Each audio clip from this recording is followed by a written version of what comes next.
ਅੱਜ ਅਸੀਂ जिस विषय ते गल करांगे वो है महाराजा रणजीत सिंह दा जीवन अते जित्तां। अज असीं इस दे पहले भाग दे बारे जानकारी हासिल करांगे, जिस दे विच उन्हां दे जीवन दे बारे और उन्हां दियां महत्वपूर्ण जो जित्तां सन उन्हां दे बारे असीं जानकारी हासिल करांगे, जो कि इस टॉपिक दा पहला भाग है। महाराजा रणजीत सिंह बारे तुसी सारे ही जानते हो चंगी तरह कि महाराजा रणजीत सिंह नूं शेरे पंजाब के नाम नाल भी जानिया जाता है। महाराजा रणजीत सिंह शुरू दे विच शुकर चकिया मिसल दे छोटी जी जो कि उस समय 12 स्वतंत्र मिसलां सन, उन्हां मिसलां दे विच ही उन्हां दी एक मिसल सी शुकर चकिया मिसल, और चढ़त सिंह सरदार चढ़त सिंह दे वो पोतरे सन। लेकिन महाराजा रणजीत सिंह ने एक सपना लिया सी एक सुतंत्र पंजाब दा हाकम बनन दा, और उन्होंने अपने सपने नूं बहुत हद तक साकार भी किया, और उन्होंने बाद दे विच सारियां बाकी दे मिसलां नूं हौली हौली किसे नूं मित्रता दे नाल और किसे नूं जित के और किसे नूं किसे होर तरीके दे नाल अपने अधीन कर लिया सी। इस तरह महाराजा रणजीत सिंह क्योंकि बचपन दे विच उन्हां नूं पढ़ाई दा शौक नहीं सी, और माँ बाप दे इकलौते पुत्र होने के कारण उन्हां नूं पढ़ाई लिखाई वल ज़्यादा रुचि नहीं सी, और ना ही उन्होंने पढ़न लई भेजा गया सी। एक बारी बचपन दे विच उन्होंने भेजा गया, लेकिन उन्होंने पढ़न दे विच रुचि नहीं दिखाई सी, और इसे करके बाद दे विच भावें वो अनपढ़ सन, लेकिन वो बहुत ही सूझवान, बड़े ही निपुण हर काम दे विच, और बहुत ही ज़्यादा वो इंटैलीजेंट सन। इसे करके उन्होंने बाद दे विच एक वड्डे साम्राज की स्थापना की सी। तो असीं सब तो पहला उन्हां दे मुढ़ले जीवन के बारे जानकारी हासिल करते हैं, जिस दे विच पहला है जन्म, कि रणजीत सिंह दी जन्म रणजीत सिंह के जन्म के बारे वख-वख इतिहासकारां दे अलग अलग मत हैं। जिस तरह प्रेम सिंह, ग्रिफन और मैकग्रेगर और ऑसबॉर्न का विचार है कि उन्हां दा जन्म 2 नवंबर 1780 ईस्वी नूं होया सी, और आप दे पिता का नाम सरदार महा सिंह सी। और उन्हां दे जन्म के बारे जो इतिहासकारां ने अपने विचारां दे आधार वो शब्द लए हैं जो रणजीत सिंह के पिता सरदार महा सिंह दी अपनी हवेली के एक कमरे विच उकरे हुए सन। पर ये जन्म की तिथि जो मिति है वो ठीक नहीं जापदी, अते हवेली के कमरे वाले शब्दों की सच्चाई बारे भी ऐसे शक हैं कि वो सरदार महा सिंह ने उकराए होणगे, क्योंकि कारण यह भी है कि शब्द अंग्रेजी, उर्दू और पंजाबी विच हन, और जे सरदार महा सिंह ये शब्द उस समय उत्थे लिखते तो वो सिर्फ पंजाबी विच ही होने सन। और दूजा मत सोहन लाल और रणजीत सिंह के दरबारी इतिहासकार दीवान अमरनाथ और डॉक्टर NK सिन्हा ते खशवंत सिंह का है, जिन्हों ने जन्म की मिति 13 नवंबर 1780 दी है, और ये तरीक प्रमाण करन योग है। और रणजीत सिंह का जन्म उस वेले गुजरांवाला विखे होया सी। उस तो बाद सैकेंड है साडे कोल मापे अते परिवारक। मापे अते परिवारक तो भाव के उन्हां दे पेरेंट्स और उन्हां दे परिवार दे विच कौन कौन सन कि रणजीत सिंह सरदार चढ़त सिंह का पोतरा सी और सरदार महा सिंह का बेटा सी। चढ़त सिंह ने शुकर चकिया मिसल की नींह रखी सी, और उन्होंने पंजाब की आज़ादी विच भी बहुत महत्वपूर्ण हिस्सा पाया सी। वही चढ़त सिंह सन जिन्हां ने उस समय अहमद शाह अब्दाली नूं इस गल लई मजबूर किया सी कि वो सिख सरदारां नूं सुतंत्र छड्ड देवे। और रणजीत सिंह का पिता महा सिंह शुकर चकिया मिसल का सरदार सी, और नेड़ले गुजरांवाले के आस पास इलाके उसके अधीन सन। और रणजीत सिंह की माता का नाम राज कौर सी, जो जींद के राजा गजपत सिंह की पुत्री सी और राजा भाग सिंह की भैन सी। इस करके माता राज कौर मालवे के इलाके की होने के कारण उसनूं मलवई भी कहा जाता सी। विद्यार्थियों, ਪ੍ਰੀਖਿਆ ਦੇ ਵਿੱਚ ਤੁਹਾਨੂੰ ऑब्जेक्टिव टाइप ਜਿਹੜੇ क्वेश्चन पूछे जाते हैं 1 मार्क्स वाले 1 नंबर वाले, ਉਹਨਾਂ ਦੇ ਵਿੱਚ ਪੁੱਛਿਆ ਜਾ ਸਕਦਾ है कि महाराजा रणजीत सिंह का जन्म कदों ਅਤੇ ਕਿੱਥੇ ਹੋਇਆ ਸੀ। और दूसरा क्वेश्चन ये भी पूछा जाता है कि शेरे पंजाब के नाम नाल किस नूं याद किया जाता है। और इसे करके तुसी जो तुहानूं इंपोर्टेंट जो महत्वपूर्ण विच दस्सिया जाता है लैक्चर के दौरान, तो उन्होंने तुसी अपनियां नोटबुक्स अपनी कॉपीज़ के उपर नाल नाल नोट करते जाना है।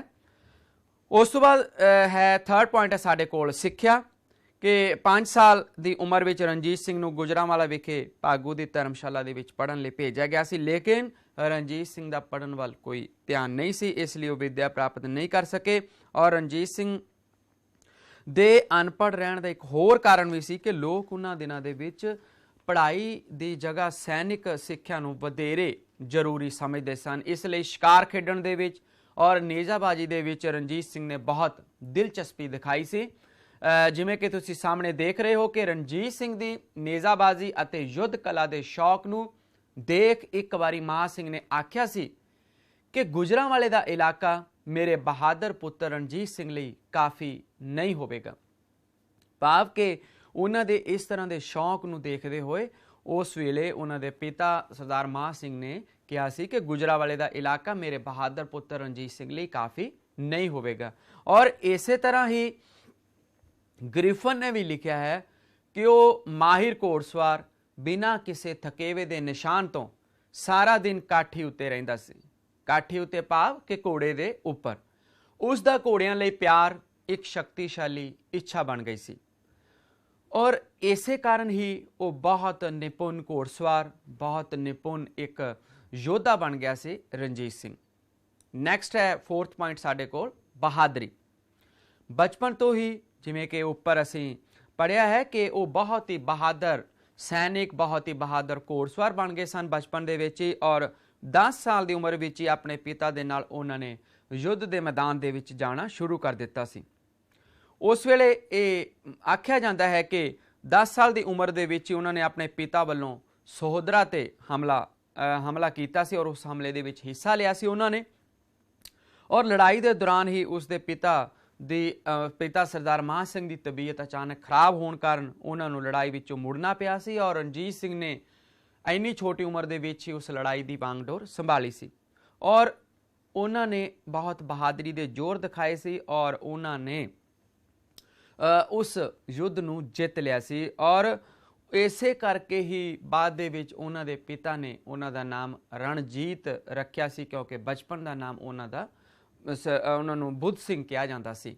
ਔਰ ਇਸੇ ਕਰਕੇ ਉਸ ਵੇਲੇ ਉਹਨਾਂ ਨੂੰ ਰਣਜੀਤ ਭਾਵ ਰਣ ਨੂੰ ਜਿੱਤਣ ਵਾਲਾ, ਯੁੱਧ ਦੇ ਮੈਦਾਨ ਨੂੰ ਜਿੱਤਣ ਵਾਲਾ ਉਹ ਕਿਹਾ ਜਾਂਦਾ ਸੀ। ਉਸ ਤੋਂ ਬਾਅਦ ਨੈਕਸਟ ਹੈ ਵਿਆਹ। ਰਣਜੀਤ ਸਿੰਘ ਉਸ ਵੇਲੇ 6 ਸਾਲ ਦੇ ਸਨ ਕਿ 1785 ਈਸਵੀ ਨੂੰ ਉਹਨਾਂ ਦੀ ਮੰਗਣੀ, ਉਹਨਾਂ ਦੀ ਅੰਗੇਜਮੈਂਟ ਉਹ ਕਨਈਆ ਮਿਸਲ ਦੇ ਸਰਦਾਰ ਜੈ ਸਿੰਘ ਦੀ ਪੋਤੀ ਅਤੇ ਗੁਰਬਖਸ਼ ਸਿੰਘ ਦੀ ਧੀ ਮਹਿਤਾਬ ਕੌਰ ਨਾਲ ਹੋ ਗਈ ਸੀ।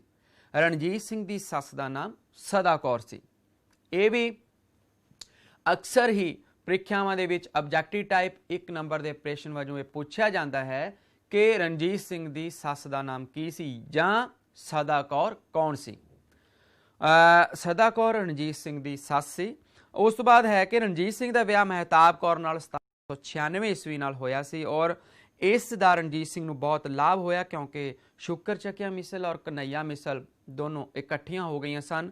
ਔਰ ਉਸ ਤੋਂ ਬਾਅਦ 1798 ਈਸਵੀ ਵਿੱਚ ਨਕਈ ਮਿਸਲ ਦੇ ਸਰਦਾਰ ਰਾਮ ਸਿੰਘ ਦੀ ਪੁੱਤਰੀ ਰਾਜ ਕੌਰ ਦੇ ਨਾਲ ਰਣਜੀਤ ਸਿੰਘ ਨੇ ਦੂਜਾ ਵਿਆਹ ਕਰਵਾ ਲਿਆ ਸੀ। ਰਾਜ ਕੌਰ ਨੂੰ ਦਤਾਰ ਕੌਰ ਵੀ ਆਖਿਆ ਜਾਂਦਾ ਹੈ ਔਰ ਰਾਜ ਕੌਰ ਦਾ ਮਾਨ ਸਨਮਾਨ ਰਣਜੀਤ ਸਿੰਘ ਦੀ ਪਹਿਲੀ ਪਤਨੀ ਨਾਲੋਂ ਜ਼ਿਆਦਾ ਸੀ। ਔਰ ਗ੍ਰਿਫਨ ਦੇ ਵਿਚਾਰ ਅਨੁਸਾਰ ਰਣਜੀਤ ਸਿੰਘ ਦੀਆਂ 18 ਰਾਣੀਆਂ ਸਨ। ਉਸ ਤੋਂ ਬਾਅਦ ਨੈਕਸਟ ਹੈ ਤਿਕੜੀ ਪ੍ਰਤੀਨਿਧ ਮੰਡਲ 1792 ਈਸਵੀ। ਭਾਵ ਤਿਕੜੀ ਤੋਂ ਭਾਵ ਹੈ ਕਿ 3 ਜਣਿਆਂ ਦਾ ਪ੍ਰਤੀਨਿਧ ਮੰਡਲ 1792 ਈਸਵੀ ਤੋਂ 1797 ਈਸਵੀ ਤੱਕ ਦਾ ਇਹ ਟਾਈਮ ਸੀ ਕਿ 1792 ਵਿੱਚ ਸਰਦਾਰ ਮਹਾਂ ਸਿੰਘ ਦੀ ਮੌਤ ਹੋ ਗਈ ਸੀ ਜੋ ਕਿ ਰਣਜੀਤ ਸਿੰਘ ਦੇ ਪਿਤਾ ਸਨ। ਉਸ ਵੇਲੇ ਰਣਜੀਤ ਸਿੰਘ ਦੀ ਉਮਰ ਕੇਵਲ 12 ਸਾਲਾਂ ਦੀ ਸੀ ਔਰ ਰਾਜ ਪ੍ਰਬੰਧ ਦਾ ਕੰਮ ਰਣਜੀਤ ਸਿੰਘ ਦੀ ਮਾਤਾ ਰਾਜ ਕੌਰ ਦੇ ਹੱਥਾਂ ਵਿੱਚ ਆ ਗਿਆ ਸੀ ਔਰ ਰਾਜ ਕੌਰ ਉਸ ਵੇਲੇ ਪ੍ਰਬੰਧ ਦੇ ਵਿੱਚ ਕੋਈ ਰੁਚੀ ਨਹੀਂ ਸੀ। ਇਸ ਕਰਕੇ ਉਸ ਵੇਲੇ ਰਾਜ ਕੌਰ ਦੇ ਚਹੇਤੇ ਦੀਵਾਨ ਲਖਪਤ ਰਾਏ ਨੇ ਸਾਰਾ ਕੰਮਕਾਜ ਆਪਣੇ ਹੱਥਾਂ ਵਿੱਚ ਲੈ ਰਿਹਾ ਸੀ। ਉਸ ਤੋਂ ਬਾਅਦ ਜਦੋਂ ਰਣਜੀਤ ਸਿੰਘ ਦਾ ਵਿਆਹ ਮਹਿਤਾਬ ਕੌਰ ਨਾਲ ਹੋ ਗਿਆ ਸੀ ਤਾਂ ਉਸ ਦੇ ਸੱਸ ਸਦਾ ਕੌਰ ਨੇ ਵੀ ਰਾਜ ਪ੍ਰਬੰਧ ਦੇ ਕੰਮਾਂ ਦੇ ਵਿੱਚ ਰੁਚੀ ਲੈਣੀ ਸ਼ੁਰੂ ਕਰ ਦਿੱਤੀ ਸੀ। ਇਸ ਤਰ੍ਹਾਂ ਤਿਕੜੀ ਭਾਵ ਕਿ ਰਾਜ ਕੌਰ, ਲਖਪਤ ਰਾਏ ਔਰ ਸਦਾ ਕੌਰ ਇਹ 3 ਜਾਣੇ ਸਨ ਜਿਹੜੇ ਉਸ ਵੇਲੇ ਸਾਰੇ ਪ੍ਰਬੰਧ ਨੂੰ ਚਲਾ ਰਹੇ ਸਨ। ਉਸ ਤੋਂ ਬਾਅਦ ਨੈਕਸਟ ਹੈ ਕਿ ਰਣਜੀਤ ਸਿੰਘ ਦੁਆਰਾ 1797 ਈਸਵੀ ਨੂੰ ਸ਼ਕਤੀ ਪ੍ਰਾਪਤ ਕਰਨਾ।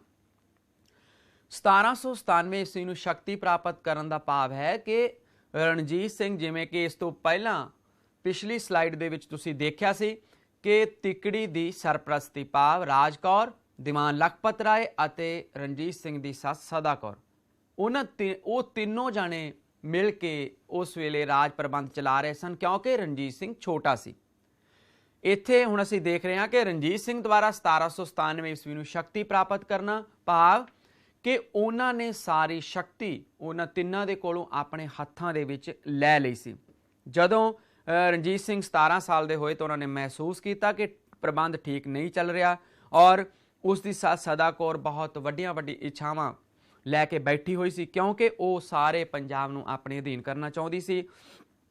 ਇਸ ਕਰਕੇ ਉਸ ਵੇਲੇ ਉਸ ਦੀ ਰਣਜੀਤ ਸਿੰਘ ਦੀ ਮਾਂ ਅਤੇ ਦੀਵਾਨ ਲਖਪਤ ਰਾਏ ਰਾਜ ਪ੍ਰਬੰਧ ਦੇ ਕੰਮਾਂ ਨਾਲੋਂ ਦਰਬਾਰੀ ਸਾਜ਼ਿਸ਼ਾਂ ਦੇ ਵਿੱਚ ਵਧੇਰੇ ਲਿਪਤ ਹੋ ਚੁੱਕੇ ਸਨ। ਇਸ ਕਰਕੇ ਰਣਜੀਤ ਸਿੰਘ ਨੇ ਫੈਸਲਾ ਕਰ ਲਿਆ ਕਿ ਉਹ ਮਿਸਲ ਦਾ ਰਾਜ ਪ੍ਰਬੰਧ ਆਪਣੇ ਹੱਥਾਂ ਵਿੱਚ ਲੈ ਲਊਗਾ ਔਰ ਉਸਨੇ ਉਹ ਰਾਜ ਪ੍ਰਬੰਧ ਸੰਭਾਲ ਲਿਆ ਸੀ। ਇਸ ਤਰ੍ਹਾਂ ਤਿਕੜੀ ਦੇ ਰਾਜ ਪ੍ਰਬੰਧ ਨੂੰ ਖਤਮ ਕੀਤਾ ਔਰ ਸਦਾ ਕੌਰ ਆਪਣੇ ਮੰਤਵ ਦੀ ਪੂਰਤੀ ਦੇ ਲਈ ਰਣਜੀਤ ਸਿੰਘ ਨੂੰ ਵਰਤਣਾ ਚਾਹੁੰਦੀ ਸੀ, ਲੇਕਿਨ ਰਣਜੀਤ ਸਿੰਘ ਬਹੁਤ ਹੀ ਸਮਝਦਾਰ ਸੀ। ਇਸ ਕਰਕੇ ਉਸ ਨੂੰ ਛੇਤੀ ਹੀ ਉਹਨਾਂ ਸਾਰੀਆਂ ਗੱਲਾਂ ਦਾ ਉਸ ਨੂੰ ਪਤਾ ਚੱਲ ਗਿਆ ਸੀ ਔਰ ਸਮਿਥ ਨੇ ਤਾਂ ਇੱਥੋਂ ਤਾਈਂ ਆਖਿਆ ਹੈ ਕਿ ਰਣਜੀਤ ਸਿੰਘ ਨੇ ਆਪਣੀ ਮਾਂ ਦਾ ਖੂਨ ਆਪ ਕੀਤਾ ਅਤੇ ਉਸਨੇ ਆਪ ਖੁੱਲੇ ਬਾਜ਼ਾਰ ਦੇ ਵਿੱਚ ਇਸ ਤਰ੍ਹਾਂ ਦੀਆਂ ਤਸਵੀਰਾਂ ਵਿਕਦੀਆਂ ਦੇਖੀਆਂ ਹਨ ਜਿਨ੍ਹਾਂ ਵਿੱਚ ਰਣਜੀਤ ਸਿੰਘ ਆਪਣੀ ਮਾਂ ਨੂੰ ਕਤਲ ਕਰਦਿਆਂ ਵਿਖਾਇਆ ਗਿਆ ਹੈ। ਭਾਵ ਕਿ ਰਣਜੀਤ ਸਿੰਘ ਨੇ ਉਸ ਵੇਲੇ ਦੇ ਇਤਿਹਾਸਕਾਰ ਐਸਾ ਮੰਨਦੇ ਹਨ ਕਿ ਰਣਜੀਤ ਸਿੰਘ ਨੇ ਰਾਜ ਸੱਤਾ ਦੇ ਲਈ ਆਪਣੀ ਮਾਂ ਨੂੰ ਵੀ ਮਾਰ ਦਿੱਤਾ ਸੀ, ਲੇਕਿਨ ਬਹੁਤੇ ਇਤਿਹਾਸਕਾਰ ਇਸ ਦੇ ਵਿੱਚ ਵਿਸ਼ਵਾਸ ਨਹੀਂ ਕਰਦੇ, ਕਿਉਂਕਿ ਰਾਜ ਜਦੋਂ ਸੰਭਾਲਿਆ ਸੀ ਮਹਾਰਾਜਾ ਰਣਜੀਤ ਸਿੰਘ ਨੇ ਤਾਂ ਉਸਨੇ ਪੂਰੇ ਰਾਜ ਦੇ ਦੌਰਾਨ ਸਖਤ ਤੋਂ ਸਖਤ ਜਦੋਂ ਸਜ਼ਾ ਵੀ ਸੁਣਾਈ ਤਾਂ ਉਸਨੇ ਮੌਤ ਦੀ ਸਜ਼ਾ ਕਿਸੇ ਨੂੰ ਨਹੀਂ ਦਿੱਤੀ ਸੀ। ਇਸੇ ਤਰ੍ਹਾਂ ਹੀ ਅੱਗੇ ਅਸੀਂ ਦੇਖਦੇ ਹਾਂ ਕਿ ਹਿਊਗਲ ਲਿਖਦਾ ਹੈ ਉਹ ਰਣਜੀਤ ਸਿੰਘ ਦੇ ਪੱਖ ਦੇ ਵਿੱਚ ਕਿ ਉਸਨੇ ਕਦੀ ਜਾਣ ਬੁੱਝ ਕੇ ਆਪਣੇ ਹੱਥ ਖੂਨ ਨਾਲ ਨਹੀਂ ਰੰਗੇ ਔਰ ਇਸੇ ਤਰ੍ਹਾਂ ਹੀ ਬਰਨਜ਼ ਅਨੁਸਾਰ ਰਣਜੀਤ ਸਿੰਘ ਵਿੱਚ ਸਭ ਤੋਂ ਸ਼ਲਾਘਾਯੋਗ ਗੁਣ ਉਸ ਦੀ ਮਨੁੱਖਤਾ ਸੀ। ਸ਼ਕਤੀ ਹਥਿਆਉਣ ਪਿੱਛੋਂ ਉਸਨੇ ਕਿਸੇ ਦੋਸ਼ੀ ਨੂੰ ਮੌਤ ਦੀ ਸਜ਼ਾ ਨਹੀਂ ਦਿੱਤੀ। ਜਿਵੇਂ ਕਿ ਤੁਹਾਨੂੰ ਦੱਸਿਆ ਹੁਣੇ ਹੈ ਕਿ ਜਦੋਂ ਰਣਜੀਤ ਸਿੰਘ ਨੇ ਜਿੰਨੀ ਦੇਰ ਤੱਕ ਵਾਂਗਡੋਰ ਸੰਭਾਲੀ ਸੀ ਉਹ ਸਮਰਾਟ ਉਹ ਰਾਜਾ ਉਹ ਜਦੋਂ ਬਣਿਆ ਰਿਹਾ ਤਾਂ ਉਸਨੇ ਆਪਣੇ ਰਾਜ ਦੇ ਦੌਰਾਨ ਕਦੇ ਵੀ ਕਿਸੇ ਵੀ ਦੋਸ਼ੀ ਨੂੰ ਚਾਹੇ ਉਸਨੇ ਕਿੰਨਾ ਵੀ ਵੱਡਾ ਦੋਸ਼ ਕਿਉਂ ਨਹੀਂ ਕੀਤਾ ਸੀ, ਕਿਉਂਕਿ ਰਣਜੀਤ ਸਿੰਘ ਦੇ ਵਿੱਚ ਮਨੁੱਖਤਾ ਸੀ ਔਰ ਉਹ ਦੂਸਰੇ ਨੂੰ ਸਮਝਣ ਦਾ ਦੂਸਰੇ ਨੂੰ ਸੰਭਲਣ ਦੇ ਲਈ ਮੌਕਾ ਦਿੰਦਾ ਸੀ। ਇਸ ਕਰਕੇ ਉਸਨੇ ਕਿਸੇ ਨੂੰ ਵੀ ਮੌਤ ਦੀ ਸਜ਼ਾ ਨਹੀਂ ਦਿੱਤੀ ਔਰ ਕੁਝ ਇਤਿਹਾਸਕਾਰ ਜੋ ਇਹ ਦੱਸਦੇ ਹਨ ਕਿ ਉਸਨੇ ਸੱਤਾ ਦੇ ਲਈ ਆਪਣੀ ਮਾਂ ਦਾ ਖੂਨ ਕੀਤਾ ਸੀ ਤਾਂ ਉਸ ਵਿਚਾਰ ਨੂੰ ਜ਼ਿਆਦਾ ਠੀਕ ਨਹੀਂ ਸਮਝਿਆ ਜਾਂਦਾ। ਉਸ ਤੋਂ ਬਾਅਦ ਨੈਕਸਟ ਹੈ ਮਹਾਰਾਜਾ ਰਣਜੀਤ ਸਿੰਘ ਦੇ ਗੱਦੀ ਉੱਤੇ ਬੈਠਣ ਸਮੇਂ ਪੰਜਾਬ ਦੀ ਰਾਜਨੀਤਿਕ ਹਾਲਤ।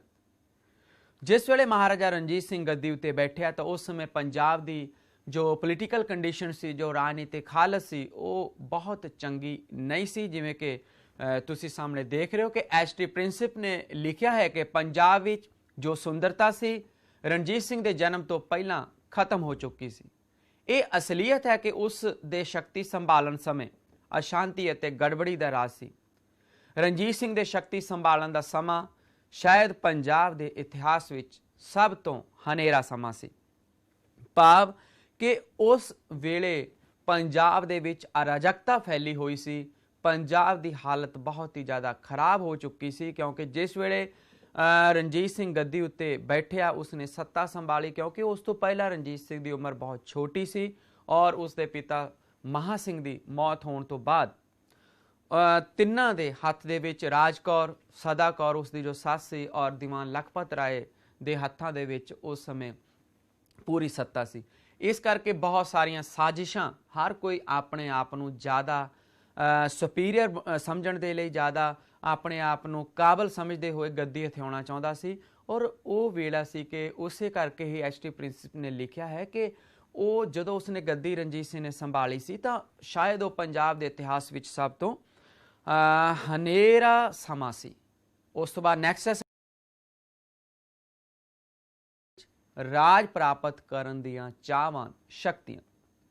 ਪੰਜਾਬ ਵਿੱਚ ਰਾਜ ਪ੍ਰਾਪਤ ਕਰਨ ਦੀਆਂ ਚਾਹਵਾਨ ਸ਼ਕਤੀਆਂ ਤੋਂ ਭਾਵ ਹੈ ਕਿ ਜਿਵੇਂ ਕਿ ਅਸੀਂ ਪਿਛਲੀ ਸਲਾਈਡ ਦੇ ਵਿੱਚ ਇਹ ਡਿਸਕਸ ਕੀਤਾ ਕਿ ਜਦੋਂ ਰਣਜੀਤ ਸਿੰਘ ਨੇ ਗੱਦੀ ਸੰਭਾਲੀ ਤਾਂ ਉਸ ਵੇਲੇ ਬਹੁਤ ਸਾਰੀਆਂ ਸ਼ਕਤੀਆਂ ਹੋਰ ਵੀ ਸਨ ਜੋ ਰਾਜ ਪ੍ਰਾਪਤ ਕਰਨਾ ਚਾਹੁੰਦੀਆਂ ਸਨ, ਜਿਨ੍ਹਾਂ ਦੇ ਵਿੱਚ ਸਭ ਤੋਂ ਪਹਿਲਾਂ ਹੈ ਸਿੱਖ ਮਿਸਲਾਂ। ਸਿੱਖ ਮਿਸਲਾਂ ਭਾਵ ਕਿ ਉਸ ਸਮੇਂ 12 ਸੁਤੰਤਰ ਮਿਸਲਾਂ ਸਨ। 12 ਸੁਤੰਤਰ ਮਿਸਲਾਂ ਦੇ ਵਿੱਚੋਂ ਇੱਕ ਮਿਸਲ ਸੀ ਮਹਾਰਾਜਾ ਰਣਜੀਤ ਸਿੰਘ ਦੀ, ਜੋ ਕਿ ਸ਼ੁਕਰ ਚੱਕਿਆ ਮਿਸਲ ਸੀ, ਔਰ ਉਸ ਤੋਂ ਇਲਾਵਾ ਜੋ 11 ਮਿਸਲਾਂ ਸਨ ਉਹਨਾਂ ਦੇ ਵਿੱਚੋਂ ਬਹੁਤ ਸਾਰੀਆਂ ਮਿਸਲਾਂ ਜੋ ਕਿ ਬਹੁਤ ਤਾਕਤਵਰ ਵੀ ਸਨ ਔਰ ਬਹੁਤ ਕਈ ਕਮਜ਼ੋਰ ਵੀ ਸਨ, ਜਿਨ੍ਹਾਂ ਵਿੱਚ ਉਸ ਵੇਲੇ ਸਭ ਤੋਂ ਸ਼ਕਤੀਸ਼ਾਲੀ ਮਿਸਲ ਸੀ ਭੰਗੀ ਮਿਸਲ। ਔਰ ਜਦੋਂ ਰਣਜੀਤ ਸਿੰਘ ਗੱਦੀ ਤੇ ਬੈਠਿਆ ਤਾਂ ਉਸ ਸਮੇਂ ਲਾਹੌਰ, ਅੰਮ੍ਰਿਤਸਰ ਔਰ ਗੁਜਰਾਤ ਵਰਗੇ ਪ੍ਰਸਿੱਧ 3 ਸ਼ਹਿਰ ਉਹ ਭੰਗੀ ਸਰਦਾਰਾਂ ਦੇ ਅਧੀਨ ਸਨ। ਔਰ ਭੰਗੀ ਸਰਦਾਰਾਂ ਵਿੱਚੋਂ ਗੁਲਾਬ ਸਿੰਘ, ਜੋ ਕਿ ਉਸ ਸਮੇਂ ਬਹੁਤ ਹੀ ਜ਼ਿਆਦਾ ਸ਼ਰਾਬ ਪੀਣ ਦੇ ਨਾਲ ਉਸਦੀ ਮੌਤ ਹੋ ਗਈ ਸੀ ਔਰ ਇਸ ਕਰਕੇ ਉਹ ਮਿਸਲ ਕਮਜ਼ੋਰ ਹੋ ਗਈ ਸੀ। ਇਸ ਤੋਂ ਇਲਾਵਾ ਉਸ ਵੇਲੇ ਰਾਮਗੜੀਆ ਮਿਸਲ, ਜੋ ਕਿ ਉਸ ਸਮੇਂ ਉਹਨਾਂ ਦੇ ਅੰਡਰ ਸੀ ਬਟਾਲਾ, ਰਿਆੜਕੀ ਅਤੇ ਹੋਰ ਕਈ ਇਲਾਕੇ ਉਹ ਰਾਮਗੜੀਆ ਮਿਸਲ ਦੇ ਅਧੀਨ ਸਨ ਔਰ ਉਸ ਦਾ ਮੋਢੀ ਜੱਸਾ ਸਿੰਘ ਰਾਮਗੜੀਆ ਸੀ। ਇਸ ਤੋਂ ਇਲਾਵਾ ਕਨਈਆ ਮਿਸਲ, ਉਹ ਵੀ ਉਸ ਵੇਲੇ ਡਾਊਨਫਾਲ ਚੱਲ ਰਿਹਾ ਸੀ ਉਸਦਾ ਵੀ, ਉਹ ਪਤਨ ਦੇ ਵੱਲ ਜਾ ਰਹੀ ਸੀ। ਉਸ ਦੇ ਅਧੀਨ ਸੁਜਾਨਪੁਰ, ਹਾਜੀਪੁਰ, ਮੁਕੇਰੀਆਂ, ਗੁਰਦਾਸਪੁਰ ਦੇ ਇਲਾਕੇ ਸਨ ਔਰ ਉਸ ਵੇਲੇ ਗੁਰਬਖਸ਼ ਸਿੰਘ ਦੀ ਵਿਧਵਾ ਪਤਨੀ ਸਦਾ ਕੌਰ ਇਸ ਮਿਸਲ ਦੀ ਮੁਖੀ ਸੀ ਔਰ ਉਸ ਵੇਲੇ ਸਦਾ ਕੌਰ ਰਣਜੀਤ ਸਿੰਘ ਦੀ ਸੱਸ ਸੀ ਔਰ ਇਸ ਕਰਕੇ ਕਨਈਆ ਮਿਸਲ ਕਾਫੀ ਹੱਦ ਤੱਕ ਉਹ ਰਣਜੀਤ ਸਿੰਘ ਦੇ ਅਧੀਨ ਹੀ ਸੀ, ਕਿਉਂਕਿ ਵਿਆਹੁਤਾ ਸੰਬੰਧ ਹੋਣ ਦੇ ਨਾਲ ਉਹਨਾਂ ਦੇ ਵਿੱਚ ਆਪਸ ਦੇ ਵਿੱਚ ਬਹੁਤ ਜ਼ਿਆਦਾ ਤਾਲਮੇਲ ਸੀ, ਬਹੁਤ ਕੋਆਰਡੀਨੇਸ਼ਨ ਸੀ ਉਹਨਾਂ ਦੇ ਦੌਰਾਨ। ਇਸੇ ਤਰ੍ਹਾਂ ਡੱਲੇ ਵਾਲੀਆਂ ਮਿਸਲ ਕੋਈ ਸ਼ਕਤੀ ਨਹੀਂ ਰੱਖਦੀ ਸੀ ਔਰ ਹੌਲੀ ਹੌਲੀ ਇਹ ਬਹੁਤ ਸਾਰੀਆਂ ਮਿਸਲਾਂ ਸਨ ਜਿਹੜੀਆਂ ਕਿ ਪੰਜਾਬ ਦੇ ਵਿੱਚ ਉਸ ਸਮੇਂ ਚਾਹਵਾਨ ਸਨ ਉਹ ਸ਼ਕਤੀ ਪ੍ਰਾਪਤ ਕਰਨ ਦੀਆਂ, ਲੇਕਿਨ ਉਹ ਪੂਰੀ ਤਰ੍ਹਾਂ ਕਾਬਲ ਨਹੀਂ ਸਨ। ਸੈਕਿੰਡ ਹੈ ਸਾਡੇ ਕੋਲ ਪਹਾੜੀ ਰਾਜੇ। ਪਹਾੜੀ ਰਣਜੀਤ ਸਿੰਘ ਨੂੰ ਸਿੱਖਾਂ ਅਤੇ ਮੁਸਲਮਾਨਾਂ ਵੱਲੋਂ ਪਹਾੜੀ ਰਾਜਿਆਂ ਵੱਲੋਂ ਕਿਸੇ ਟਾਕਰੇ ਦੀ ਕੋਈ ਆਸ ਨਹੀਂ ਸੀ, ਪਰ ਪਹਾੜੀ ਰਾਜਿਆਂ ਦੀ ਸਥਿਤੀ ਕੁਝ ਹੋਰ ਸੀ ਉਸ ਵੇਲੇ ਕਿ ਮੰਡੀ, ਕੁੱਲੂ, ਸੁਕੇਤ, ਬਸੌਲੀ ਅਤੇ ਚੰਬਾ ਕਾਂਗੜਾ ਉਸ ਵੇਲੇ ਦੀਆਂ ਪ੍ਰਸਿੱਧ ਰਿਆਸਤਾਂ ਸਨ ਔਰ ਉਹਨਾਂ ਰਿਆਸਤਾਂ ਵੱਲੋਂ ਰਣਜੀਤ ਸਿੰਘ ਨੂੰ ਉਸ ਵੇਲੇ ਖਤਰਾ ਸੀ, ਕਿਉਂਕਿ ਹੋ ਸਕਦਾ ਸੀ ਕਿ ਉਹ ਸਾਰੇ ਇਕੱਠੇ ਹੋ ਕੇ ਰਣਜੀਤ ਸਿੰਘ ਤੇ ਹਮਲਾ ਨਾ ਕਰ ਦੇਣ। ਇਸ ਕਰਕੇ ਰਣਜੀਤ ਸਿੰਘ ਨਾਲ ਉਹਨਾਂ ਦੀ ਟੱਕਰ ਹੋਣੀ ਉਹ ਕੁਦਰਤੀ ਸੀ ਕਿ ਹੋ ਸਕਦਾ ਸੀ ਕਿ ਆਉਣ ਵਾਲੇ ਸਮੇਂ ਦੇ ਵਿੱਚ ਉਹਨਾਂ ਦੇ ਵਿੱਚ ਆਪਸੀ ਹਮਲਾ ਹੋਣ ਦੀ ਸੰਭਾਵਨਾ ਸੀ। ਉਸ ਤੋਂ ਬਾਅਦ ਨੈਕਸਟ ਹੈ ਸਾਡੇ ਕੋਲ ਮੁਸਲਮਾਨ ਸਰਦਾਰ। ਸਿੱਖ ਮਿਸਲਾਂ ਅਤੇ ਪਹਾੜੀ ਰਾਜਾ ਤੋਂ ਬਿਨਾਂ ਉਸ ਵੇਲੇ ਕੁਝ ਖੁਦ ਮੁਖਤਿਆਰ ਭਾਵ ਕਿ ਆਪਣੇ ਆਪ ਦੇ ਵਿੱਚ ਕੁਝ ਰਾਜ ਐਸੇ ਮੁਸਲਮਾਨ ਵੀ ਚਲਾ ਰਹੇ ਸਨ, ਜਿਨ੍ਹਾਂ ਦੇ ਵਿੱਚ ਮੁਲਤਾਨ, ਕਸੂਰ, ਕਸ਼ਮੀਰ ਅਤੇ ਪਿਸ਼ਾਵਰ ਜਿਹੇ ਇਲਾਕੇ ਸਨ, ਜਿਹੜੇ ਕਿ ਉਸ ਵੇਲੇ ਦੇ ਕਾਫੀ ਮਹੱਤਵਪੂਰਨ ਇਲਾਕੇ ਸਨ ਔਰ ਉਹ ਵੀ ਚਾਹੁੰਦੇ ਸਨ ਪੰਜਾਬ ਦੇ ਉੱਪਰ ਕਬਜ਼ਾ ਕਰਨਾ। ਇਸੇ ਤਰ੍ਹਾਂ ਨੈਕਸਟ ਹੈ ਗੋਰਖੇ। ਉਸ ਵੇਲੇ ਗੋਰਖੇ ਵੀ ਆਪਣੇ ਰਾਜ ਦੇ ਵਿਸਥਾਰ ਦੇ ਵਿੱਚ ਲੱਗੇ ਹੋਏ ਸਨ, ਕਿਉਂਕਿ ਚੀਨ ਨੇ ਇਹਨਾਂ ਨੂੰ ਹਰਾਇਆ ਸੀ ਔਰ ਭਾਰਤ ਦੇ ਪਹਾੜੀ ਇਲਾਕਿਆਂ ਦੇ ਵਿੱਚ ਉਹਨਾਂ ਨੇ ਆਪਣਾ ਪ੍ਰਭਾਵ ਵਧਾਉਣਾ ਸ਼ੁਰੂ ਕਰ ਦਿੱਤਾ ਸੀ। ਨੈਕਸਟ ਹੈ ਕਾਬਲ ਦਾ ਸ਼ਾਹਜਮਾਨ। ਉਸ ਵੇਲੇ ਜਦੋਂ ਅਹਿਮਦ ਸ਼ਾਹ ਅਬਦਾਲੀ ਨੂੰ ਭਰੋਸਾ ਹੋ ਗਿਆ ਸੀ ਕਿ ਸਿੱਖਾਂ ਨੂੰ ਆਪਣੇ ਅਧੀਨ ਰੱਖਣਾ ਔਖਾ ਹੈ, ਤਾਂ ਉਸਨੇ 1767 ਈਸਵੀ ਦੇ ਵਿੱਚ ਸਿੱਖਾਂ ਨੂੰ ਸੁਤੰਤਰ ਕਰ ਦਿੱਤਾ ਸੀ ਔਰ ਬਾਅਦ ਦੇ ਵਿੱਚ ਤੈਮੂਰ ਨੇ, ਉਸਦੇ ਪੁੱਤਰ ਨੇ ਦੁਬਾਰਾ ਹਮਲਾ ਕਰਨ ਦਾ ਯਤਨ ਕੀਤਾ ਸੀ, ਲੇਕਿਨ ਉਹ ਵੀ ਸਕਸੈਸਫੁਲ ਨਹੀਂ ਹੋ ਪਾਇਆ ਸੀ। ਉਸ ਤੋਂ ਬਾਅਦ ਤੈਮੂਰ ਸ਼ਾਹ ਦੀ ਮੌਤ ਤੋਂ ਬਾਅਦ ਉਸ ਦਾ ਪੁੱਤਰ ਸ਼ਾਹਜਮਾਨ ਗੱਦੀ ਤੇ ਬੈਠਿਆ ਸੀ ਔਰ ਉਹ ਪੰਜਾਬ ਉੱਪਰ ਆਪਣਾ ਰਾਜ ਕਾਇਮ ਕਰਨਾ ਚਾਹੁੰਦਾ ਸੀ, ਲੇਕਿਨ ਬਾਅਦ ਦੇ ਵਿੱਚ ਉਹ ਕਾਮਯਾਬ ਨਹੀਂ ਹੋ ਸਕਿਆ ਸੀ। ਉਸ ਤੋਂ ਬਾਅਦ ਮਰਾਠੇ ਵੀ ਹਮਲਾ ਕਰਦੇ ਸਨ, ਲੇਕਿਨ ਉਹ ਲੁੱਟ ਮਾਰ ਦੀ ਸਥਿਤੀ ਦੇ ਤੌਰ ਤੇ ਹੀ ਹਮਲਾ ਕਰਦੇ ਸਨ। ਉਹਨਾਂ ਦਾ ਕੋਈ ਐਸਾ ਇਰਾਦਾ ਨਹੀਂ ਸੀ ਕਿ ਉਹ ਪੰਜਾਬ ਦੇ ਉੱਪਰ ਆਪਣਾ ਰਾਜ ਸਥਾਪਿਤ ਕਰਦੇ, ਇਸ ਕਰਕੇ ਰਣਜੀਤ ਸਿੰਘ ਨੂੰ ਉਹਨਾਂ ਤੋਂ ਜ਼ਿਆਦਾ ਖਤਰਾ ਨਹੀਂ ਸੀ। ਔਰ ਨੈਕਸਟ ਹੈ ਅੰਗਰੇਜ਼। ਅੰਗਰੇਜ਼ਾਂ ਨੇ ਵੀ ਉਸ ਵੇਲੇ ਕਾਫੀ ਇਲਾਕਿਆਂ ਦੇ ਉੱਪਰ, ਜਿਵੇਂ ਉਸ ਵੇਲੇ ਉਹਨਾਂ ਨੇ ਉਸ ਤੋਂ ਥੋੜ੍ਹੀ ਦੇਰ ਪਹਿਲਾਂ ਹੀ ਉਹਨਾਂ ਨੇ ਪਲਾਸੀ ਦੀ ਲੜਾਈ ਜਿੱਤ ਕੇ ਬੰਗਾਲ ਵੱਲ ਆਪਣੀ ਸ਼ਕਤੀ ਪੂਰੀ ਤਰ੍ਹਾਂ ਸੰਗਠਿਤ ਕਰ ਲਈ ਸੀ ਔਰ ਉਹਨਾਂ ਨੇ ਆਗਰਾ, ਅਵਧ ਅਤੇ ਬਿਹਾਰ ਦੇ ਵੱਲ ਕਾਫੀ ਹੱਦ ਤੱਕ ਪਹਿਲਾਂ ਹੀ ਵੱਧ ਚੁੱਕੇ ਸਨ ਔਰ ਮਰਾਠਿਆਂ ਦੀ ਸਮੱਸਿਆ ਉਸ ਵੇਲੇ ਉਹਨਾਂ ਦੇ ਲਈ ਬਹੁਤ ਗੰਭੀਰ ਸੀ, ਇਸ ਕਰਕੇ ਰਣਜੀਤ ਸਿੰਘ ਨੂੰ ਉਹਨਾਂ ਕੋਲੋਂ ਵੀ ਜ਼ਿਆਦਾ ਖਤਰਾ ਨਹੀਂ ਸੀ। ਨੈਕਸਟ ਹੈ ਹਾਂਸੀ ਦਾ ਜਾਰਜ ਥਾਮਸ। ਹਾਂਸੀ ਉਸ ਵੇਲੇ ਹਾਂਸੀ ਦੇ ਉੱਪਰ ਉਸ ਵੇਲੇ ਜਾਰਜ ਥਾਮਸ, ਜੋ ਕਿ ਇੱਕ ਅੰਗਰੇਜ਼ ਸੀ और वो पहला भारतीय सरकार दे अंडर नौकरी करता सी, लेकिन बाद दे विच उसने इंडिपेंडेंट एक हांसी के इलाके दे विच अपना हैडक्वार्टर बना के एक छोटा जिहा गढ़ बना लिया सी और उसने जॉर्जगढ़ नाम का एक किला भी बना लिया सी, लेकिन फ्रांसीसी सैनापति पैरो ने उसनों हरा दिता सी। ਇਹ ਤਾਂ ਸਨ ਕਿ ਉਹ ਸ਼ਕਤੀਆਂ ਜੋ ਕਿ ਉਸ ਸਮੇਂ ਪੰਜਾਬ ਤੇ ਆਪਣਾ ਅਧਿਕਾਰ ਕਰਨਾ ਚਾਹੁੰਦੀਆਂ ਸਨ। ਉਸ ਤੋਂ ਬਾਅਦ ਨੈਕਸਟ ਹੈ ਮਹਾਰਾਜਾ ਰਣਜੀਤ ਸਿੰਘ ਦੀਆਂ ਮੁੱਖ ਜਿੱਤਾਂ। ਮੁੱਖ ਜਿੱਤਾਂ ਦੇ ਵਿੱਚ ਸਭ ਤੋਂ ਪਹਿਲੀ ਹੈ ਲਾਹੌਰ ਦੀ ਜਿੱਤ, ਜੋ ਕਿ ਉਸਨੇ 1799 ਈਸਵੀ ਦੇ ਵਿੱਚ ਜਿੱਤੀ ਸੀ। ਵਿਦਿਆਰਥੀਓ, ਤੁਹਾਨੂੰ ਪ੍ਰੀਖਿਆ ਦੇ ਵਿੱਚ ਆਬਜੈਕਟਿਵ ਟਾਈਪ ਕੁਐਸਚਨ ਦੇ ਵਜੋਂ ਇਹ ਪੁੱਛਿਆ ਜਾ ਸਕਦਾ ਹੈ ਕਿ ਮਹਾਰਾਜਾ ਰਣਜੀਤ ਸਿੰਘ ਦੀ ਪਹਿਲੀ ਜਿੱਤ ਕਿਹੜੀ ਸੀ, ਜਾਂ ਇਹ ਪੁੱਛਿਆ ਜਾ ਸਕਦਾ ਹੈ ਕਿ ਲਾਹੌਰ ਨੂੰ ਮਹਾਰਾਜਾ ਰਣਜੀਤ ਸਿੰਘ ਨੇ ਕਦੋਂ ਜਿੱਤਿਆ, ਜਾਂ ਇਹ ਵੀ ਪੁੱਛਿਆ ਜਾ ਸਕਦਾ ਹੈ ਕਿ ਜਦੋਂ ਮਹਾਰਾਜਾ ਰਣਜੀਤ ਸਿੰਘ ਨੇ ਲਾਹੌਰ ਨੂੰ ਜਿੱਤਿਆ ਤਾਂ ਉਸ ਵੇਲੇ ਲਾਹੌਰ ਦੇ ਉੱਪਰ ਕਿਹਨਾਂ ਦਾ ਸ਼ਾਸਨ ਸੀ। ਜਿਸ ਵੇਲੇ ਰਣਜੀਤ ਸਿੰਘ ਨੇ ਲਾਹੌਰ ਤੇ ਹਮਲਾ ਕੀਤਾ ਉਹ ਉਸ ਵੇਲੇ ਪੰਗੀ ਸਰਦਾਰਾਂ ਦਾ ਉਸ ਦੇ ਉੱਪਰ ਰਾਜ ਸੀ। ਉਸ ਸਮੇਂ 3 ਪੰਗੀ ਸਰਦਾਰ ਚੇਤ ਸਿੰਘ, ਮੋਹਰ ਸਿੰਘ ਅਤੇ ਸਾਹਿਬ ਸਿੰਘ ਉੱਥੇ ਰਾਜ ਕਰਦੇ ਸਨ ਔਰ ਤਿੰਨਾਂ ਦੇ ਵਿੱਚ ਅਣਬਣ ਰਹਿੰਦੀ ਸੀ। ਲੋਕ ਉੱਥੋਂ ਦੇ ਬੜੇ ਪਰੇਸ਼ਾਨ ਸਨ। ਉਹ ਇਹਨਾਂ ਤਿੰਨਾਂ ਦੇ ਸ਼ਾਸਨ ਤੋਂ ਮੁਕਤੀ ਚਾਹੁੰਦੇ ਸਨ। ਇਸ ਕਰਕੇ ਜਦੋਂ ਉਹਨਾਂ ਨੇ ਰਣਜੀਤ ਸਿੰਘ ਨੂੰ ਨਿਯੋਤਾ ਦਿੱਤਾ ਉਹਨਾਂ ਨੂੰ ਉਹਨਾਂ ਦੇ ਜ਼ੁਲਮਾਂ ਤੋਂ ਮੁਕਤ ਕਰਨ ਦੇ ਲਈ, ਤਾਂ ਰਣਜੀਤ ਸਿੰਘ ਨੇ ਫੌਰਨ ਲਾਹੌਰ ਦੇ ਉੱਪਰ ਹਮਲਾ ਕਰ ਦਿੱਤਾ ਸੀ ਔਰ ਉਸ ਵੇਲੇ ਉਸ ਦੇ ਸਾਥ ਸਦਾ ਕੌਰ ਨੇ ਵੀ ਉਸ ਦੀ ਕਾਫੀ ਮਦਦ ਕੀਤੀ ਸੀ। ਔਰ ਜਿਵੇਂ ਹੀ ਹਮਲਾ ਹੋਇਆ ਤਾਂ ਸਾਹਿਬ ਸਿੰਘ ਅਤੇ ਮੋਹਰ ਸਿੰਘ ਉੱਥੋਂ ਦੌੜ ਗਏ ਸਨ ਔਰ ਚੇਤ ਸਿੰਘ ਨੇ ਬਿਨਾਂ ਮੁਕਾਬਲਾ ਕੀਤੇ ਹੀ ਆਪਣੀ ਹਾਰ ਸਵੀਕਾਰ ਕਰ ਲਈ ਸੀ। ਔਰ ਲਾਹੌਰ ਕਈ ਪੁਰਾਣੇ ਸਮਿਆਂ ਤੋਂ ਹੀ ਪੰਜਾਬ ਦੀ ਰਾਜਧਾਨੀ ਉਹ ਬਣਿਆ ਰਿਹਾ ਹੈ। ਇਸ ਕਰਕੇ ਲਾਹੌਰ ਦੀ ਜਿੱਤ ਦੇ ਨਾਲ ਹੀ ਸਿੱਖਾਂ ਦੇ ਵਿੱਚ ਇੱਕ ਖੁਸ਼ੀ ਦੀ ਲਹਿਰ ਦੌੜ ਗਈ ਸੀ ਔਰ ਲਾਹੌਰ ਦੀ ਜਿੱਤ ਨੂੰ ਬਹੁਤ ਮਹੱਤਵਪੂਰਨ ਮੰਨਿਆ ਜਾਂਦਾ ਹੈ, ਕਿਉਂਕਿ ਸਿੱਖਾਂ ਦੇ ਜੋਸ਼ ਵਿੱਚ ਔਰ ਰਣਜੀਤ ਸਿੰਘ ਦੀ ਪ੍ਰਤਿਸ਼ਠਾ ਦੇ ਵਿੱਚ ਬਹੁਤ ਵਾਧਾ ਹੋਇਆ ਸੀ। ਉਸ ਤੋਂ ਬਾਅਦ ਨੈਕਸਟ ਹੈ ਪਸੀਨ ਦੀ ਲੜਾਈ, ਜੋ ਕਿ 1800 ਈਸਵੀ ਦੇ ਵਿੱਚ ਹੋਈ ਔਰ ਉਸ ਸਮੇਂ ਕਸੂਰ ਦੇ ਨਵਾਬ ਨਿਜ਼ਾਮੁਦੀਨ ਅਤੇ ਕੋਈ ਹੋਰ ਸਿੱਖ ਸਰਦਾਰਾਂ ਨੂੰ ਬੜਾ ਫਿਕਰ ਲੱਗ ਗਿਆ ਸੀ ਔਰ ਇਸੇ ਤਰ੍ਹਾਂ ਜੱਸਾ ਸਿੰਘ ਰਾਮਗੜੀਆ ਔਰ ਸਾਹਿਬ ਸਿੰਘ ਔਰ ਗੁਲਾਬ ਸਿੰਘ ਭੰਗੀ ਨੂੰ ਤਿੰਨਾਂ ਨੇ ਮਿਲ ਕੇ ਇੱਕ ਸਾਂਝੀ ਫੌਜ ਤਿਆਰ ਕੀਤੀ ਸੀ ਔਰ ਉਹਨਾਂ ਨੇ ਰਣਜੀਤ ਸਿੰਘ ਤੇ ਹਮਲਾ ਕੀਤਾ ਸੀ। ਰਣਜੀਤ ਸਿੰਘ ਨੇ ਜਦੋਂ ਇੱਕ ਜਗ੍ਹਾ ਤੇ ਪਸੀਨ ਦੇ ਜਗ੍ਹਾ ਤੇ ਇਕੱਠੀਆਂ ਹੋ ਗਈਆਂ ਫੌਜਾਂ ਤਾਂ ਰਣਜੀਤ ਸਿੰਘ ਵੀ ਉੱਥੇ ਆ ਗਿਆ ਸੀ ਔਰ ਰਣਜੀਤ ਸਿੰਘ ਉਹ ਸਾਰੀਆਂ ਫੌਜਾਂ ਉਸ ਵੇਲੇ ਇੱਕੋ ਜਗ੍ਹਾ ਤੇ ਇਕੱਠੀਆਂ ਸਨ, ਲੇਕਿਨ ਹਮਲਾ ਕਾਫੀ ਦੇਰ ਤੱਕ ਨਹੀਂ ਹੋਇਆ ਸੀ ਔਰ ਹੌਲੀ ਹੌਲੀ ਕੀ ਹੋਇਆ ਕਿ ਗੁਲਾਬ ਸਿੰਘ ਭੰਗੀ ਦੀ ਮੌਤ ਹੋ ਗਈ ਸੀ ਔਰ ਉਸ ਤੋਂ ਬਾਅਦ ਜੱਸਾ ਸਿੰਘ ਰਾਮਗੜ੍ਹੀ ਅਤੇ ਨਿਜ਼ਾਮੁਦੀਨ ਦੇ ਵਿਚਕਾਰ ਵੀ ਫੁੱਟ ਪੈ ਗਈ ਸੀ। ਇਸ ਕਰਕੇ ਬਿਨਾਂ ਯੁੱਧ ਕੀਤੇ ਹੀ ਪਸੀਨ ਦੇ ਉੱਪਰ ਅਧਿਕਾਰ ਹੋ ਗਿਆ ਸੀ ਮਹਾਰਾਜਾ ਰਣਜੀਤ ਸਿੰਘ ਦਾ। ਉਸ ਤੋਂ ਬਾਅਦ ਨੈਕਸਟ ਹੈ ਮਹਾਰਾਜਾ ਦੀ ਉਪਾਧੀ ਅਤੇ ਸਿੱਕੇ। ਦੀ ਉਪਾਧੀ ਅਤੇ ਸਿੱਕੇ ਭਾਵ ਕਿ ਮਹਾਰਾਜਾ ਨੇ ਗੱਦੀ ਹਾਸਲ ਕੀਤੀ ਜਦੋਂ ਕਿ 1801 ਈਸਵੀ ਦੇ ਵਿੱਚ ਵਿਸਾਖੀ ਵਾਲੇ ਦਿਨ ਲਾਹੌਰ ਵਿੱਚ ਇੱਕ ਭਾਰੀ ਦਰਬਾਰ ਕੀਤਾ ਗਿਆ ਔਰ ਪੰਜਾਬ ਦੇ ਵੱਖ-ਵੱਖ ਭਾਗਾਂ ਤੋਂ ਉੱਥੇ ਸਿੱਖ ਹਾਜ਼ਰ ਹੋਏ ਸੀ। ਧਾਰਮਿਕ ਰੀਤੀ ਰਿਵਾਜਾਂ ਨਾਲ ਬਾਬਾ ਸਾਹਿਬ ਸਿੰਘ ਬੇਦੀ ਨੇ ਪੰਜਾਬ ਦੇ ਸ਼ੇਰ ਰਣਜੀਤ ਸਿੰਘ ਨੂੰ ਮਹਾਰਾਜਾ ਦੀ ਉਪਾਧੀ ਦਿੱਤੀ ਅਤੇ ਤਿਲਕ ਵੀ ਲਗਾਇਆ ਗਿਆ ਸੀ। ਇਸੇ ਤਰ੍ਹਾਂ ਬਹੁਤ ਸਾਰੇ ਸਰਦਾਰਾਂ ਨੂੰ ਖਿਲਤਾਂ ਪੇਸ਼ ਕੀਤੀਆਂ ਗਈਆਂ ਔਰ ਰਣਜੀਤ ਸਿੰਘ ਨੇ ਇੱਥੇ ਨਵੇਂ ਸਿੱਕੇ ਚਲਾਏ, ਪਰ ਉਹਨਾਂ ਨੇ ਆਪਣੇ ਨਾਮ ਤੇ ਕੋਈ ਵੀ ਸਿੱਕਾ ਨਹੀਂ ਚਲਾਇਆ ਸੀ। ਉਹਨਾਂ ਨੇ ਉਸ ਵੇਲੇ ਗੁਰੂ ਨਾਨਕ ਦੇਵ ਜੀ ਦੇ ਨਾਂ ਉੱਤੇ ਸਿੱਕੇ ਜਾਰੀ ਕੀਤੇ ਸਨ, ਜਿਸ ਨੂੰ ਨਾਨਕਸ਼ਾਹੀ ਜਾਂ ਨਾਨਕਸ਼ਾਹੀ ਪੈਸੇ ਆਖਿਆ ਜਾਂਦਾ ਹੈ। ਉਸ ਤੋਂ ਬਾਅਦ ਨੈਕਸਟ ਹੈ ਅੰਮ੍ਰਿਤਸਰ ਦੀ ਜਿੱਤ 1805 ਈਸਵੀ।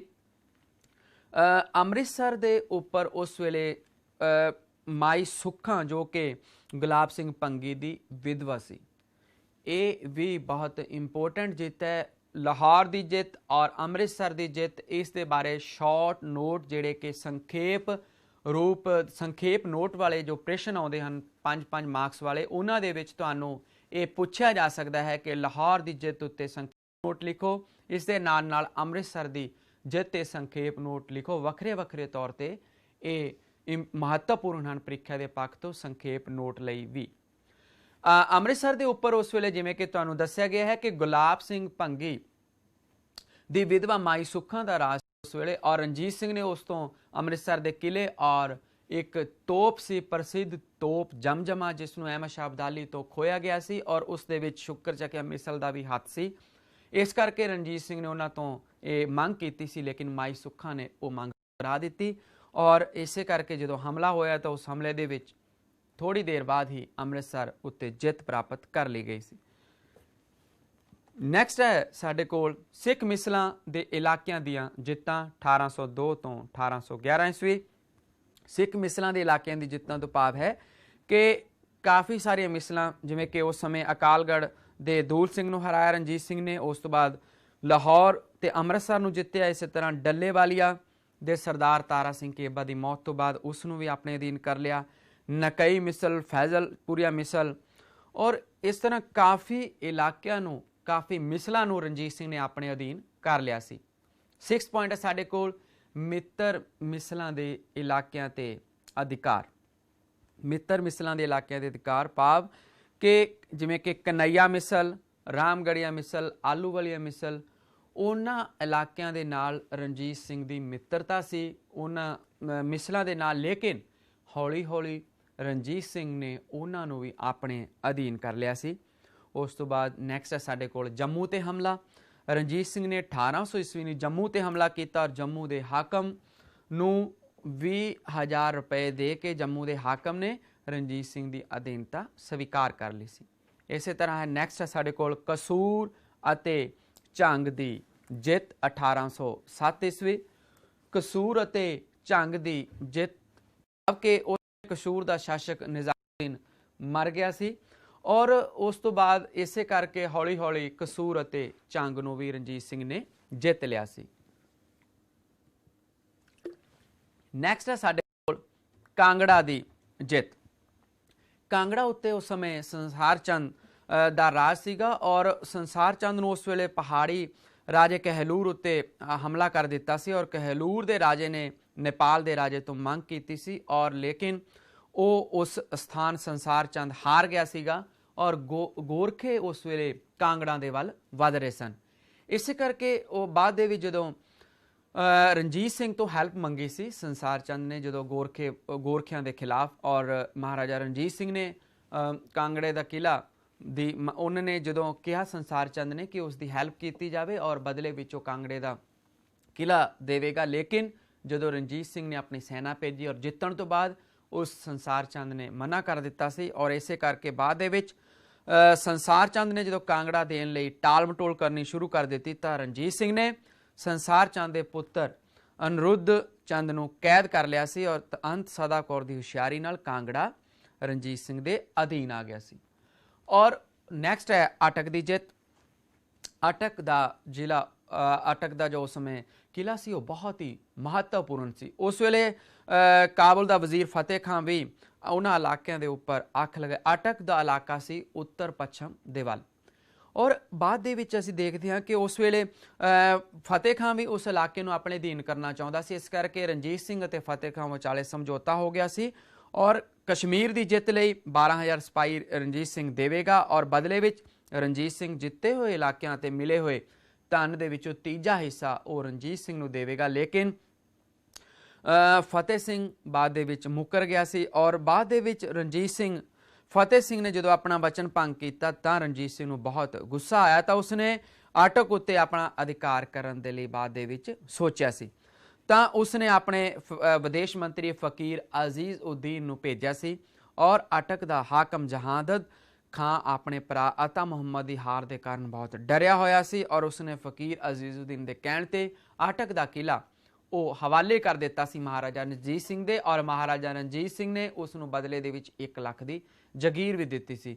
और जदों फतेह खान नूं इसका पता चलिया तो उसनूं बहुत ही गुस्सा आया और उसने भारी सेना के नाल हजरों के स्थान पर वो इकट्ठ किया और लड़ाई हुई और उस लड़ाई दे विच हार गया सी। इस तरह अटक दा वो इलाका सारा रणजीत सिंह ने जित लिया सी और इस जित के नाल ही बहुत ज़्यादा रणजीत सिंह के राज का विस्तार होया, उसकी आमदनी दे विच भी बहुत वाधा हो गया सी।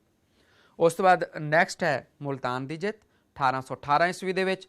मुल्तान उत्ते भी रणजीत सिंह ने 1818 तो पहला 5 वारी हमले किए सन लेकिन मुल्तान का शासक हर वारी भारी नजराने दे के बच जाता सी। लेकिन बाद दे विच अखीर दे विच 1818 ईस्वी दे विच मुल्तान नूं जित लिया गया सी। उस तो बाद नैक्सट है कश्मीर की जित 1819 ईस्वी।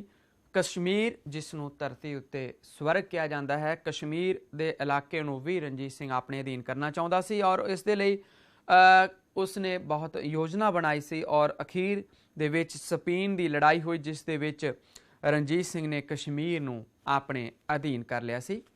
ਉਸ ਤੋਂ ਬਾਅਦ ਨੈਕਸਟ ਹੈ ਡੇਰਾ ਗਾਜ਼ੀ ਖਾਂ ਦੀ ਜਿੱਤ 1820 ਈਸਵੀ।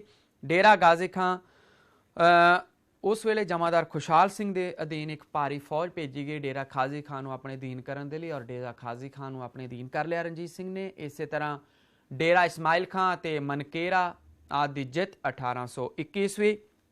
ਉਸ ਵੇਲੇ ਨਵਾਬ ਅਹਿਮਦ ਖਾਂ ਉੱਥੋਂ ਦਾ ਸ਼ਾਸਕ ਸੀ ਔਰ ਉਸ ਨੇ ਡਟ ਕੇ ਮੁਕਾਬਲਾ ਕੀਤਾ, ਲੇਕਿਨ ਡੇਰਾ ਇਸਮਾਇਲ ਖਾਂ ਅਤੇ ਮਨਕੇਰਾ ਦੇ ਇਲਾਕੇ ਵੀ ਆਪਣੇ ਅਧੀਨ ਕਰ ਲਏ ਸਨ।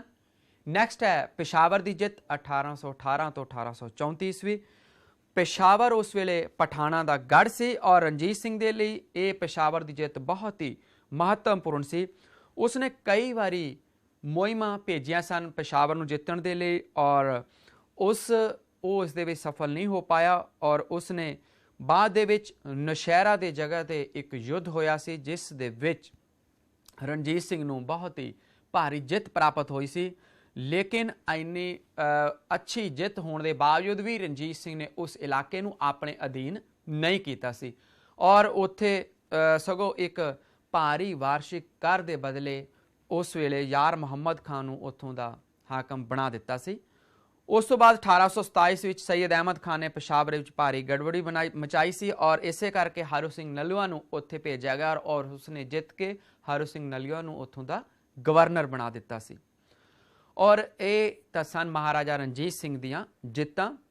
ਉਸ ਤੋਂ ਬਾਅਦ ਹੈ ਰਣਜੀਤ ਸਿੰਘ ਦਾ ਰਾਜ ਵਿਸਥਾਰ। ਰਣਜੀਤ ਸਿੰਘ ਦਾ ਰਾਜ ਵਿਸਥਾਰ ਤੁਸੀਂ ਵਿਦਿਆਰਥੀਓ ਦੇਖ ਰਹੇ ਹੋ ਕਿ ਇਹ ਜੋ ਡਾਰਕ ਬਲੈਕ ਜੋ ਮੋਟੀ ਲਾਈਨ ਤੁਸੀਂ ਦੇਖ ਰਹੇ ਹੋ ਬਾਉਂਡਰੀ ਹੈ ਇਹ ਮਹਾਰਾਜਾ ਰਣਜੀਤ ਸਿੰਘ ਦੇ ਰਾਜ ਦੀ।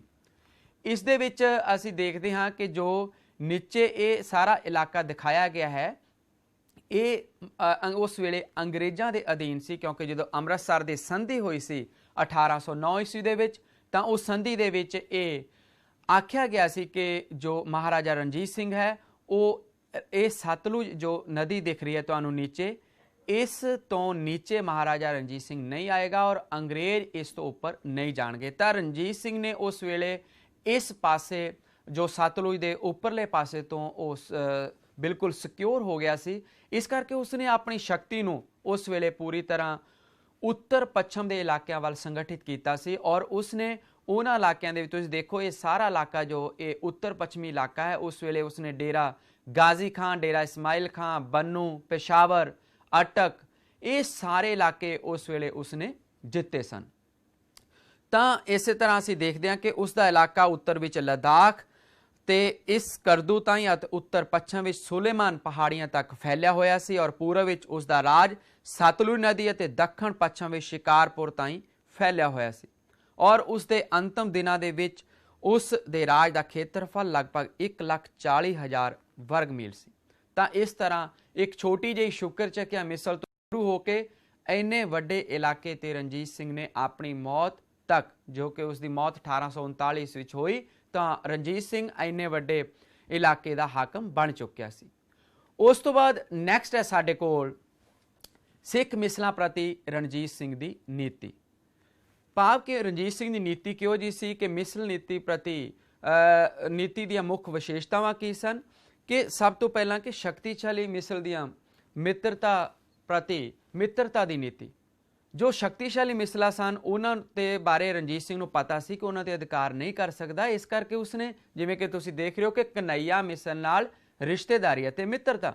ਕਨਈਆ ਮਿਸਲ ਦੀ ਰਾਜਕੁਮਾਰੀ ਦੇ ਨਾਲ ਉਸਨੇ ਵਿਆਹ ਕੀਤਾ ਸੀ ਔਰ ਉਸ ਦੇ ਨਾਲ ਉਸਦੀ ਮਿੱਤਰਤਾ ਹੋ ਗਈ ਔਰ ਇਸੇ ਤਰ੍ਹਾਂ ਨਕਈ ਮਿਸਲ ਨਾਲ ਵੀ ਉਸਨੇ ਵਿਆਹ ਸੰਬੰਧ ਕਾਇਮ ਕੀਤੇ। ਫਤਿਹ ਸਿੰਘ ਆਹਲੂਵਾਲੀਆ ਨਾਲ ਉਸਨੇ ਮਿੱਤਰਤਾ ਸੰਬੰਧ ਕਾਇਮ ਕੀਤੇ ਸਨ ਔਰ ਜੋ ਸਿੰਘ ਰਾਮਗੜੀਆ ਦੇ ਨਾਲ ਵੀ ਔਰ ਡੱਲੇ ਵਾਲੀਆ ਮਿਸਲ ਦੇ ਨਾਲ ਵੀ ਉਸ ਦੀ ਮਿੱਤਰਤਾ ਸੀ, ਕਿਉਂਕਿ ਇਹ ਸਾਰੀਆਂ ਮਿਸਲਾਂ ਉਸ ਵੇਲੇ ਬਹੁਤ ਜ਼ਿਆਦਾ ਮਹੱਤਵਪੂਰਨ ਸਨ ਔਰ ਬਹੁਤ ਹੀ ਜ਼ਿਆਦਾ ਬਹਾਦਰ ਸਨ।